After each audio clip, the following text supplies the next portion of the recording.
ایک سوال یہ پوچھا جاتا ہے کہ اگر کسی خاتون نے روزہ رکھا ہے اور اسی دوران روزے کی حالت میں اس کے منتھلی پیریڈز سٹارٹ ہو جاتے ہیں، تو اب کیا اس کا وہ کھانا پینا اس کے لیے درست ہے یا نہیں ہے؟ تو اس کا جواب یہ ہے کہ اگر کسی خاتون کو روزہ کی حالت میں منتھلی پیریڈز اس کے سٹارٹ ہو جائیں تو اس کے لیے اس کا روزہ تو ظاہری بات ہے ٹوٹ جائے گا، اور اس کے بعد اگر وہ کھانا پینا چاہے تو کھا سکتی ہے۔ البتہ اگر رمضان کا مہینہ ہے تو رمضان کے مہینے کا احترام کرتے ہوئے اگر وہ لوگوں کے سامنے نہ کھائے، تنہائی میں علیحدہ میں کھا لے تو یہ زیادہ بہتر ہے۔ اور اگر وہ لوگوں کے سامنے کھا لیتی ہے تب بھی کوئی گناہ نہیں ہے، لیکن یہ افضل ہے کہ وہ تنہائی میں کھائے۔ اسی کی ایک دوسری صورت ہے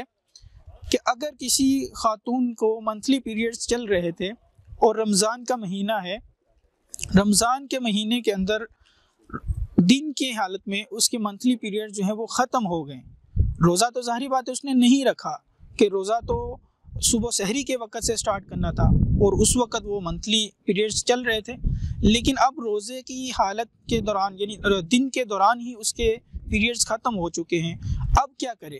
تو ایسی صورت میں مسئلہ شرعی یہ ہے کہ اگر روزے رمضان کا مہینہ چل رہا ہے اور دن کے اندر ہی کسی خاتون کے پیریڈز جو ہیں وہ ختم ہو چکے ہیں، تو اب دن کا بقیہ حصہ جو ہے وہ روزہ تو نہیں رکھے گی، لیکن روزے دار کی طرح رہنا اس پر واجب ہے، یعنی شام تک مغرب تک کھانا پینا اور اس طرح کے کام کرنا جو ہے یہ اس کے لیے جائز نہیں ہے۔ تو یہ مسئلہ بہت اہم ہے، اس کو یاد رکھنا چاہیے، اس پر عمل کرنا چاہیے کہ رمضان کا مہینہ ہو تو پھر یہ دن کے اندر اگر منتھلی پیریڈز ختم ہو گئے ہیں تو مغرب تک جو ہے آپ کا یہ حکم ہے کہ روزے دار کی طرح ہی رہیں۔ صلو علی الحبیب صلی اللہ تعالی علی محمد۔